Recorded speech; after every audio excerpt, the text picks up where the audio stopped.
श्री राधा कृष्ण चरण कमलेभ्यो नमः। वसुदेव सुतं देवं कंस चाणूरमर्दनं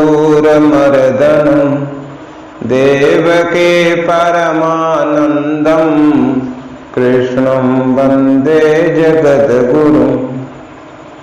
नारायणं नमस्कृत्य नरं चैव नरोत्तमं देवीं सरस्वतीं व्यासं ततो जयमुदीरयेत्। ॐ नमो भगवते वासुदेवाय। श्रीमद्भागवत महात्म्य स्कंद पुराण से अथ प्रथमो अध्याय। परीक्षित और वज्रनाभ का समागम। शांडिल्य मुनि के मुख से भगवान की लीला के रहस्य और ब्रजभूमि के महत्व का वर्णन इस अध्याय में किया जाएगा। व्यास उवाच श्री सच्चिदानंद घन स्वरूपिणे कृष्णाय चानंत सुखाविर्वर्षणे विशोधभव स्थान निरोध हेतवे नमो वयं भक्तिरसाप्तये निशम्। महर्षि व्यास जी कहते हैं कि जिनका सौंदर्य है सच्चिदानंद घन और जो अपने सौंदर्य और माधुर्य आदि गुणों से सबका मन अपनी ओर आकर्षित कर लेते हैं और सदा सर्वदा अनंत सुख की वर्षा करते रहते हैं, जिनकी ही शक्ति से इस विश्व की उत्पत्ति स्थिति और प्रलय होते हैं, और भगवान श्री कृष्ण को हम भक्ति रस का आस्वादन करने के लिए नित्य निरंतर प्रणाम करते हैं। इस अध्याय के प्रथम श्लोक में भगवान श्री कृष्ण की वंदना की गई है, उनको प्रणाम किया गया है। नयन से सूतमासीनम अभिवाद्य महामतिम कथामृत रसास्वाद कुशला ऋषयो ब्रुवन। नैमिषारण्य क्षेत्र में श्री सूत जी स्वस्थ चित्त से अपने आसन पर विराजमान हुए थे। उस समय भगवान की अमृतमय लीला कथा के रसिक उसके रस स्वादन में अत्यंत कुशल सौनकाद ऋषियों ने सूत जी को प्रणाम किया और फिर उनसे बड़े प्रेम से प्रश्न किया। ऋषयः ऊचुः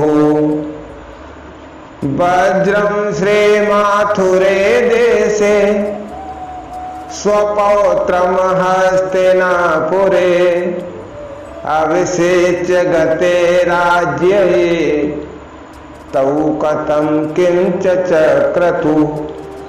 ऋषियों ने पूछा, हे सूत जी, धर्मराज युधिष्ठिर जब श्री मथुरा मंडल में अनिरुद्ध नंदन वज्र का और हस्तिनापुर में अपने पौत्र परीक्षित का राज्याभिषेक करके हिमालय पर चले गए, तब राजा वज्रनाभ और परीक्षित ने कैसे कैसे और कौन कौन से कार्य किए। भगवान श्री कृष्ण के पुत्र थे प्रद्युम्न, प्रद्युम्न के पुत्र हुए अनिरुद्ध और अनिरुद्ध के पुत्र हुए वज्रनाभ। बस ये वज्रनाभ केवल बचे थे और जिनको अर्जुन साथ में लाए थे। फिर युधिष्ठिर ने वज्रनाभ को मथुरा के राज्य पर प्रतिष्ठित किया और परीक्षित को हस्तिनापुर के राज्य पर बिठाया और स्वयं फिर पर्वतों पर चले गए। श्री सूत उवाच नारायणं नमस्कृत्य नरं चैव नरोत्तमं देवीं सरस्वतीं व्यासं ततो जयमुदीरयेत्। सूत जी ने कहा, भगवान नारायण, नरोत्तम नर अर्जुन, देवी सरस्वती और महर्षि व्यास को नमस्कार करके शुद्ध चित्त होकर भगवत तत्व को प्रकाशित करने वाले इस इतिहास पुराण रूप जय का उच्चारण करना चाहिए। महापथम गते राज्ये परीक्षित पृथ्वीपते जगाम मथुराम विप्रा वज्रनावदिदृच्छय। शौनकादि ऋषियों, जब धर्मराज युधिष्ठिर आज पांडवगण स्वर्गारोहण के लिए हिमालय पर चले गए, तब सम्राट परीक्षित एक दिन मथुरा गए। उनकी इस यात्रा का उद्देश्य मात्र इतना ही था कि वहां चलकर देखें कि वज्रनाभ से मिलजुल आएंगे और देखेंगे उनका कैसा राज्य चल रहा है। पितृव्यमागतं ज्ञात्वा वज्रा प्रेम परिप्लुतः अभिगम्याभिवाद्याथ निनाय निज मंदिर। जब वज्रनाभ को यह समाचार मालूम हुआ कि मेरे पिता तुल्य परीक्षित मुझसे मिलने के लिए आ रहे हैं, तब उनका हृदय प्रेम से भर गया और उन्होंने नगर से आगे बढ़कर उनकी अगवानी के चरणों में प्रणाम किया और बड़े प्रेम से उन्हें अपने महल में ले आए। परीक्षित उनके पिता ही तुल्य थे। परस्वज्य सतरम तम परस्वज्य सतम वीरा कृष्णैकगत मानसा रोढ़याद्या हरे पत्निर्वंदायत नागता। वीर परीक्षित भगवान श्री कृष्ण के परम प्रेमी भक्त थे। उनका मन तो नित्य निरंतर आनंद घन श्री कृष्ण चंद्र में लगा रहता था, रमता रहता था। उन्होंने भगवान श्री कृष्ण के प्रपौत्र वज्रनाभ का बड़े प्रेम से आलिंगन किया। इसके बाद अंतःपुर में जाकर भगवान श्री कृष्ण की रोहिणी आदि पत्नियों को भी नमस्कार किया। ताभि समानितोत्यर्थम परीक्षित पृथ्वीपति विश्रांता सुखमासीनो वज्रनाभमुवाच। रोहिणी आदि श्री कृष्ण पत्नियों ने भी सम्राट परीक्षित का अत्यंत सम्मान किया। वे विश्राम करके जब आराम से बैठ गए, तब उन्होंने वज्रनाभ से यह बात कही। परीक्षित दुवाच तात त्वत पितृभिर् नूनमस्मत् पितामह उद्रता भूर दुखौघा दहम च परिरक्षिता। राजा परीक्षित ने कहा, हे तात, तुम्हारे पिता और पितामहों ने मेरे पिता और पितामहों को बड़े बड़े संकटों से बचाया है। मेरी रक्षा भी उन्होंने ही की है। मैं जब गर्भ में था तो तुम्हारे पितामह पर पितामह को, ये तो भगवान श्री कृष्ण के वज्रनाभ कौन हुए? नाती के पुत्र, प्रपौत्र हुए। ना पारयाम हम तात साधु कृत्युपकारता त्वामता प्रार्थायम्य अंगम सुखम राज्ये अनुयुज्यताम्। प्रिय वज्रनाभ, यदि मैं उनके उपकारों का बदला चुकाना भी चाहूं तो किसी प्रकार नहीं चुका सकता। इसलिए मैं तुमसे प्रार्थना करता हूं कि तुम सुखपूर्वक अपने राजकाज में लगे रहो। कोश सैन्यादिजा चिंता तथा मनादिजा मना वपिन कार्याते सुसर्व्या किंतु मातर। तुम्हें अपने खजाने की, अपनी सेना की और शत्रुओं को दबाने आदि की तनिक भी चिंता न करनी चाहिए। ये सब काम हम देख लेंगे। तुम्हारे लिए कोई कर्तव्य है तो केवल एक है, वो ये है कि तुम्हें अपनी इन माताओं की खूब प्रेम से भली भांति सेवा करते रहने, तो ये इन्हें कष्ट न हो। वो क्या सब हम देख लेंगे। निवेद्यमयी कर्तव्यम सर्वाधिपरिवर्जनम श्रोतै तत्परम भीतो भद्रस्तं प्रत्युवाच। यदि कभी तुम्हारे ऊपर कोई आपत्ति आए, विपत्ति आए, किसी कारणवश तुम्हारे हृदय में कोई अधिक कलेश का अनुभव हो, तो मुझे बताकर निश्चिंत हो जाना, मैं तुम्हारी सारी चिंताएं दूर कर दूंगा। सम्राट परीक्षित की यह बात सुनकर वज्रनाभ को बड़ी प्रसन्नता हुई और उन्होंने परीक्षित से कहा, वज्रनाभ उवाच राजन्नुचित में तत्ते यद समासु प्रभास से त्वत्पेत्रोपकृतश्चाहं धनुर्विद्या प्रदानता। वज्रनाभ ने कहा, महाराज आप मुझसे जो कुछ कह रहे हैं वो सर्वथा आपके अनुरूप है। आपके पिता ने भी मुझे धनुर्वेद की शिक्षा देकर मेरा महान उपकार किया है। आपके पिता मतलब अभिमन्यु। अभिमन्यु ने वज्रनाभ को धनुर्वेद की शिक्षा दी थी, ये क्रम था।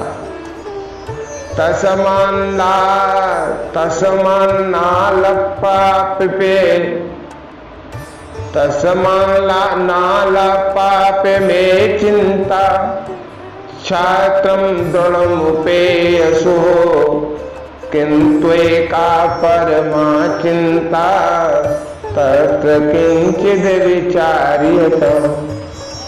इसलिए मुझे किसी बात की तनिक भी चिंता नहीं है, क्योंकि उनकी कृपा से मैं क्षत्रियों से सूरवीरता से भली बात संपन्न हूं। धनुर्वेद का संपूर्ण मुझे ज्ञान है जो आपके पिता ने मुझे दिया था, तो कोई चिंता की बात नहीं। मुझे केवल एक ही बात की बहुत बड़ी चिंता है, आप उससे संबंध में कुछ विचार करें, बैठकर हम लोग विचार करें। क्या है कि माथुरे तु विसक्तो अपि स्थितो हम निर्जने बने को गता वै प्रजा तृतीया यत्र राज्यम प्ररोचते। यद्य मैं मथुरा मंडल के राज्य पर अभिषिक्त हूँ तथा मैं यहाँ निर्जन वन में ही तो रहता हूँ, इस बात का मुझे कुछ भी पता नहीं है कि यहाँ की प्रजा आखिर चली कहाँ गई, क्योंकि राज्य का सुख तो तभी है जब प्रजा तो है नहीं। मैं तो ये जंगल में राज्य कर रहा हूँ, ये प्रजा यहाँ जो थी वो चली कहाँ गई, ये मैं सोच सोच के परेशान हूँ। इत्युक्त्वा विष्णुरातस्तु नंदादीनं पुरोहितं साडिल्य माजुहावासु वज्र संदेहनुत्तये। जब वज्रनाभ ने परीक्षित से यह बात कही, तब उन्होंने वज्रनाभ का संदेह मिटाने के लिए मैर साडिल्य को बुलवाया। जो साडिल्य थे वो नंद बाबा जी के पुरोहित थे।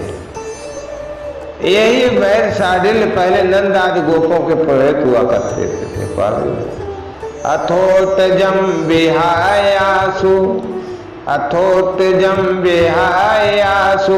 साडिल्या समुपागता पूजितो वज्रनाभेन निस्सादन साधसनुत्तमे। परीक्षित का संदेश पाते ही मैर साडिल अपनी कुटी छोड़कर वहां आ पहुंचे। वज्रनाभ ने विधि पूर्वक उनका स्वागत सत्कार किया और फिर एक ऊंचे सिंहासन पर उन्हें विराजमान किया।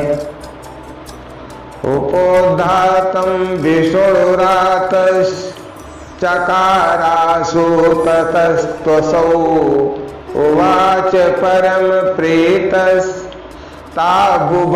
परिसान्त्वयन्। राजा परीक्षित ने वज्रनाभ की बात उन्हें कह सुनाई। इसके बाद मैर साडिल्य ने बड़ी प्रसन्नता से उनको सांत्वना देते हुए कहने लगे, साडिल्य उवाच स श्रुतम दत्त चित्तो में रहस्यम ब्रज भूमिजम ब्रजनम प्राप्तरित्युक्त्वा व्यापनाद ब्रज उच्यते। शांडिल्य जी ने कहा, प्रिय परीक्षित और वज्रनाभ, मैं तुम लोगों से ब्रजभूमि का आज रहस्य बतलाता हूं, सुनो। तुम दोनों लोग दत्त चित्त होकर सुनो। ब्रज शब्द का अर्थ है व्याप्ति। इस वृद्ध वचन के अनुसार व्यापक होने के कारण ही इस भूमि का नाम ब्रज पड़ा है। गुणातीतम परम ब्रह्म व्यापकम ब्रजयोच्यते सदानंदम परम ज्योतिर्मुक्तानां पदम अव्ययम्। सत्व रज तम, ये तीन गुणों से अतीत जो परब्रह्म है, ये जो तीनों गुण उस सच्चिदानंद शुद्ध सच्चिदानंद घन ब्रह्म में नहीं होते हैं। कौन से? सत्व रज और तम। पूरी प्रकृति में, सारे ब्रह्मांड में इन तीन गुणों की रचना है, लेकिन भगवान में इन तीन गुण नहीं है। वही व्यापक है, इसलिए उसे ब्रज कहते हैं। वो सदानंद स्वरूप परम ज्योतिर्मय और अविनाशी है। जीवन मुक्त पुरुष उसी में स्थित रहते हैं। ये है ब्रज।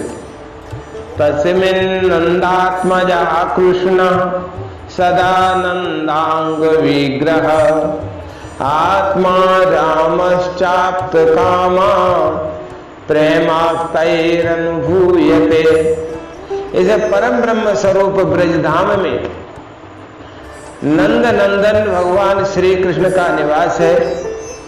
उनका एक एक अंग सच्चिदानंद स्वरूप है। मतलब भगवान की जो अंग हैं वो हमारे तुम्हारे जैसे अंग नहीं है। मतलब जो हम लोगों के अंग हैं, रजोगुण तमोगुण और सतोगुण से मिश्रित पंच भौतिक 5 भूतों से बने हुए अंग हैं, वो भगवान के अंग नहीं होते। भगवान के संपूर्ण अंग शुद्ध सच्चिदानंद आत्म स्वरूप ही है। जो आत्म तत्व है उसी से बने होते हैं। इसलिए भगवान अपने किसी भी अंग से देख सुन सारी इंद्रियों को कार्य कर सकते हैं। वो इंद्रियों से रहित और सब इंद्रियों से युक्त है। कैसे कहें? उनको तो वर्णन कर ही नहीं सकते। वो तो अचिंत्य स्वरूप है, अचिंत्य चिंतन भी नहीं किया जा सकता, ऐसा स्वरूप है उनका। तो उनका एक एक अंग सच्चिदानंद स्वरूप है। सत्य, चित्त और आनंद, इनसे उनके अंग बने। वे आत्माराम है, उन्हें किसी जरूरत नहीं है। आपका काम है, उनकी सारी संपूर्ण इच्छाएं पूर्ण है, उनमें कोई किसी प्रकार की इच्छा नहीं। प्रेम रस में डूबे हुए रसिक जन ही उनका अनुभव कर सकते हैं। आत्मा तु राधिका तस्य तयैव रमणादसौ आत्मा राम तया त्राज्ये प्रोच्यते गूढ़ भेद। देखो, और तुम्हें एक गूढ़ रहस्य की बात बताता हूं। भगवान श्री कृष्ण की आत्मा कौन है जानते हो? भगवान श्री कृष्ण की आत्मा का नाम ही है राधिका। उनसे रमण करने के कारण रहस्य रस के मर्मज्ञ ज्ञानी पुरुष उन्हें आत्मा राम कहते हैं। कामासु वांछितास्तस्य गावो गोपाश्च गोपिका नित्या सर्वे विहाराध्य आत्मकाम ततस्त्वयम्। काम शब्द का अर्थ है कामना। काम का अर्थ है इच्छा, कामना का अर्थ है अभिलाषा। और ब्रज में भगवान श्री कृष्ण के वांछित पदार्थ है गौएं, ग्वाल बाल, गोपियां और उनके साथ लीला विहार। वे सब के सब यहाँ नित्य प्राप्त है। इसी से श्री कृष्ण को आपका काम कह रहे हैं। शांडिल्य ऋषि परीक्षित और वज्रनाभ को ये बता रहे हैं रहस्य की बात। तो रहस्यम तुदमेतस्य प्रकृते परमुच्यते प्रकृत्या खेलत तस्य लीला नैरनुभूयते। भगवान श्री कृष्ण की ये रहस्य लीला प्रकृति से परे है। ये नहीं समझो कि ये संसार की लीला है, पंचभौतिक लीला है। यहाँ गोपियाँ, यहाँ की ग्वालें, यहाँ की गौएं, यहाँ की भूमि, ये सब चिन्मय है, चिन्मय है, आत्मस्वरूप है। यहाँ भौतिक कुछ भी नहीं है। वे जिस समय प्रकृति के साथ खेलने लगते हैं उस समय दूसरे लोग भी उनकी लीला का अनुभव करते हैं। सर्गे स्थित अप्येयायत्र रजा सत्वतमो गुणै लीलैवं द्विविधा तस्य वास्तवी व्यावहारिकी। प्रकृति के साथ होने वाली लीला में ही रजोगुण, सत्वगुण, तमोगुण के द्वारा सृष्टि स्थिति प्रलय की प्रतीति होती है, प्रतीति होती है। रजोगुण से ये सृष्टि चलती है, सत्वगुण से पालन पोषित होती है और तमोगुण से इसकी विनष्टि होती है। तो सारी लीलाओं में ये तीनों गुण विद्यमान है। तो भगवान की लीला दो ही प्रकार की है, एक वास्तविक लीला, दूसरी है व्यवहार की लीला।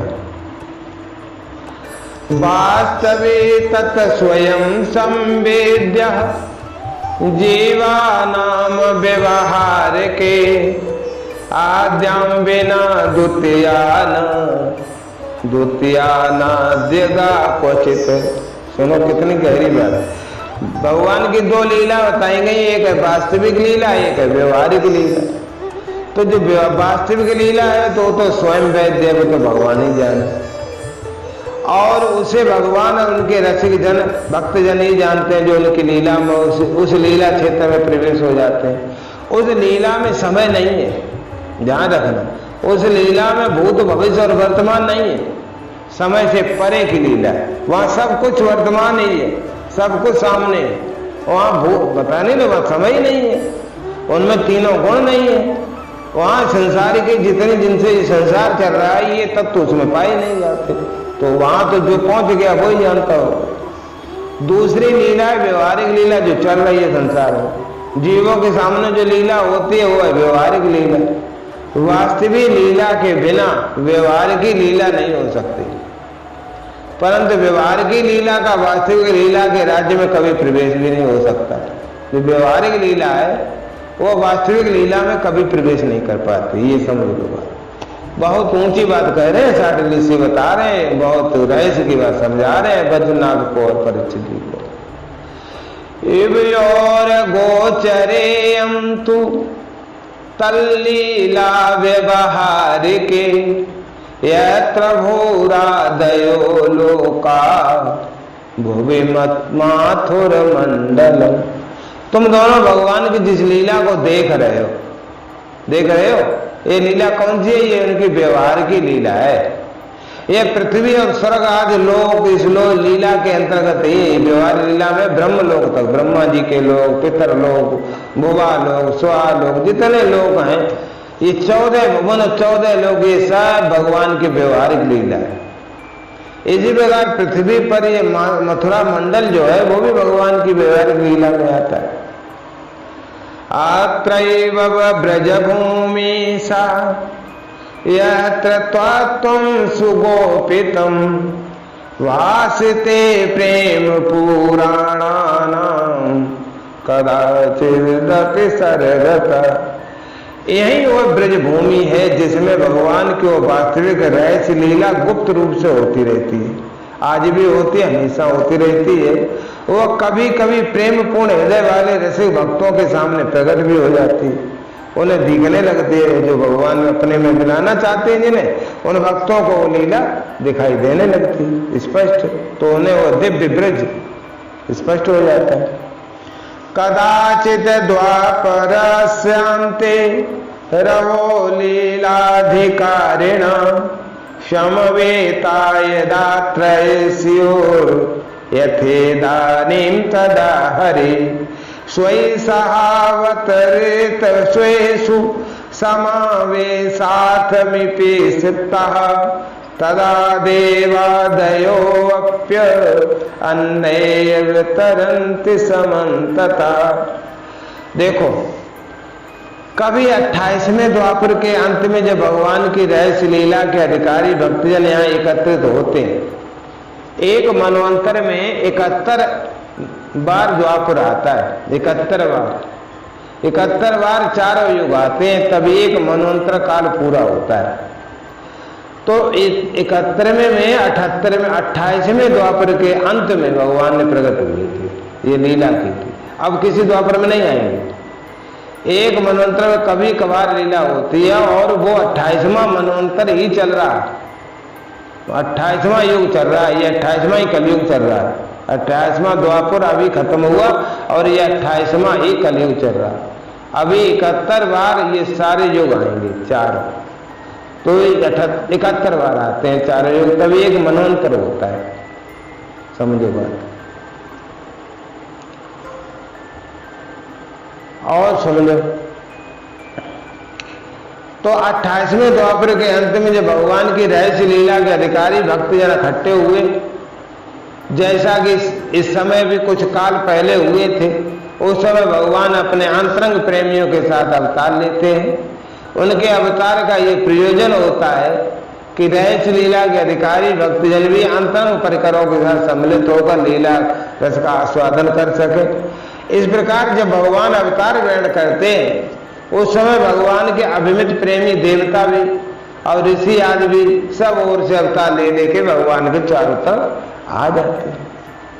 तो सर्वेषां वांछितं कृत्वा हरिरन्तर्हितो भवत् तेनाथ त्रिविधा लोका स्थिता पूर्वं न संशय। अभी अभी जो अवतार हुआ था उसमें भगवान अपने सभी प्रेमियों की अभिलाषाएं पूर्ण करके अब अंतर ध्यान हो चुके हैं। इससे यह निश्चय हुआ कि यहाँ पहले 3 प्रकार के भक्तजन उपस्थित थे, इसमें संदेह नहीं है। कौन कौन से भक्त 3 प्रकार के, तो बता रहे हैं। नेत्यास्थल लिप्सवसश्चैव देवाध्याश्चेत भेदतः देवाध्यास्ते सुकृष्णेन द्वारकां प्रापिता पुरा।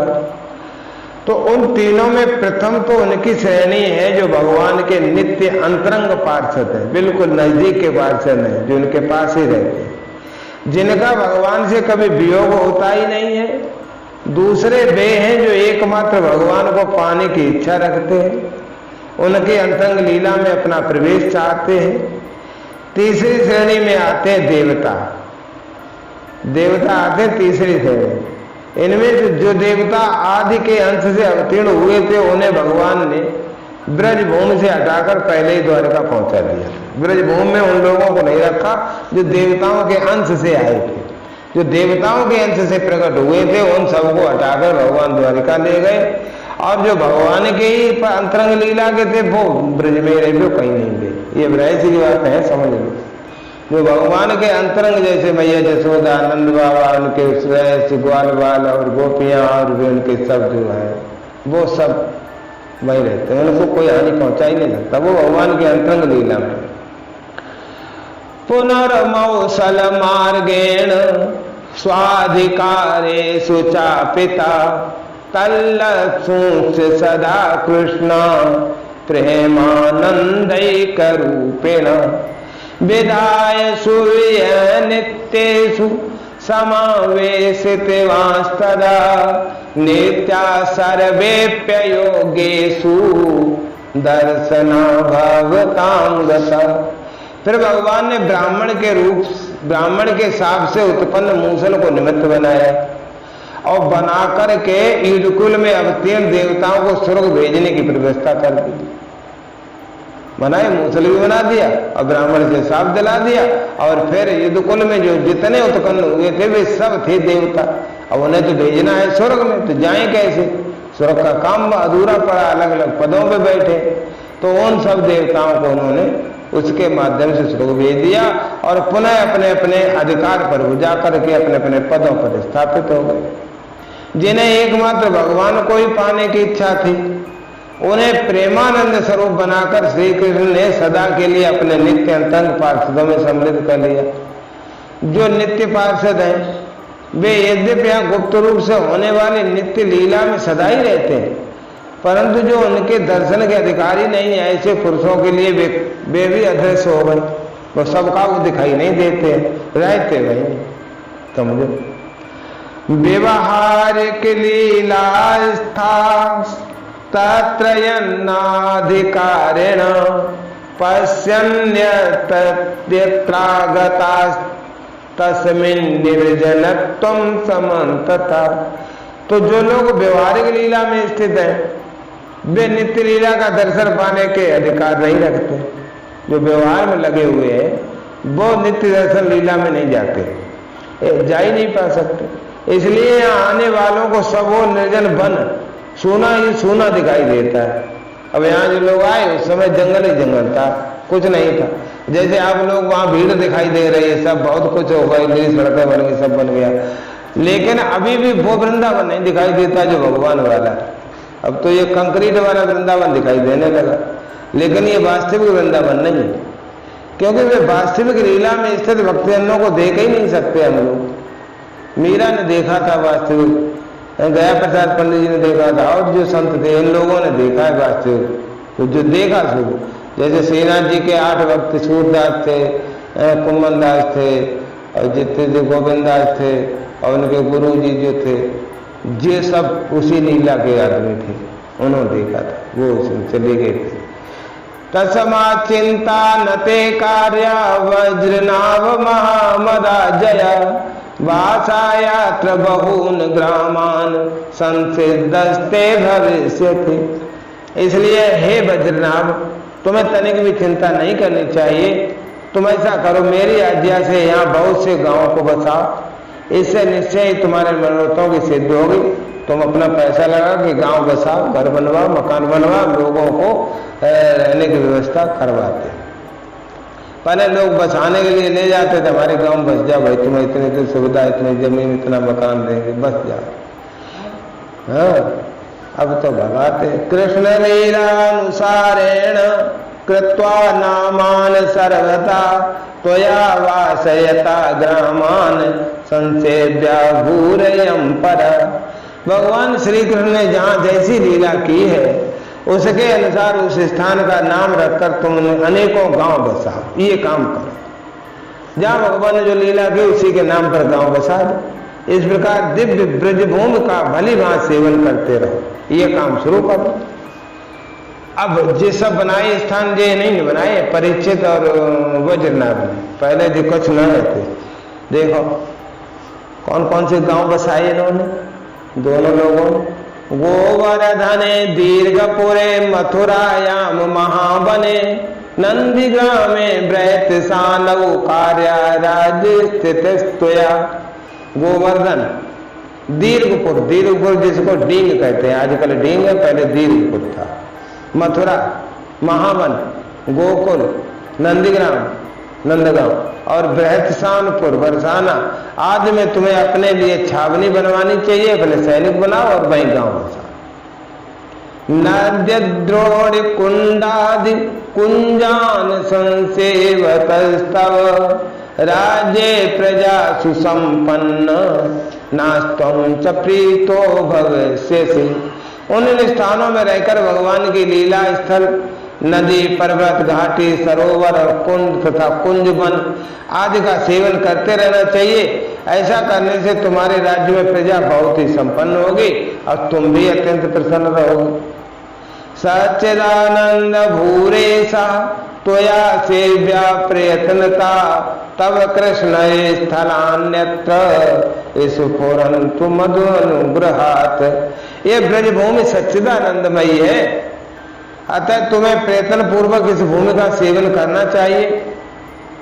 मैं तुम्हें आशीर्वाद देता हूं कि मेरी कृपा से भगवान की लीला के जितने भी स्थल हैं सबकी तुम्हें ठीक ठीक पहचान सुतर हो जाएगी। वज्रम वज्रम वज्र संसेवनादस्य उद्धवस्त्वं निलस्यते ततो रहस्यमे तस्मात् प्राप्यसि त्वं समार्थका। वज्रनाभ, इस ब्रज भूमि का सेवन करते रहने से तुम्हें किसी दिन मेरा ये आशीर्वाद है कि तुम्हें उद्धव जी मिल जाएंगे। फिर तो अपनी माताओं सहित तुम उन्हीं से इस भूमिका और भगवान की लीला का रहस्य भी पूछ लेना, जान लेना। तुम अपनी सेवा किए जाओ, ढूंढे रहो तो तुम्हें मिल जाए। तो उद्धव जी वज्रनाभ को और परीक्षित जी को मिले थे उद्धव कुंड। उद्धव कुंड देखा तुम? परिक्रमा मार्ग में जब राधा कुंड से आगे बढ़ते तब मिलता है उद्धव कुंड। तो वहां पर उद्धव कुंड लता पताओं से निकल के बाहर आ गए, तब इन्हें मिले, लताओं के रूप में रहते हैं। एवं उक्त्वा तु साढिल्यो गता कृष्ण मनु समरन् विष्णुरातो अथ भद्रस्य पराम प्रीतम वापुप। मुनिवर साढिल्य जी उन दोनों को इस प्रकार समझा बुझाकर भगवान श्री कृष्ण का स्मरण करते हुए अपने आश्रम पर चले गए। और उनकी बातें सुनकर राजा परीक्षित और वज्रनाभ दोनों बहुत ही प्रसन्न हुए। स्कंदे महापुराण एकाशीत सहस्रायाम सहितायाम द्वितीय वैष्णव खंडे श्रीमद्भागवत महात्म्ये साढिल्योपदिष्ट वज्र व्रज भूमि महात्म्यम वर्णनम नाम प्रथमो अध्याय। सदगुरु भगवान की जय। श्री कृष्ण गोविंद हरे मुरारे। हे नाथ नारायण वासुदेव।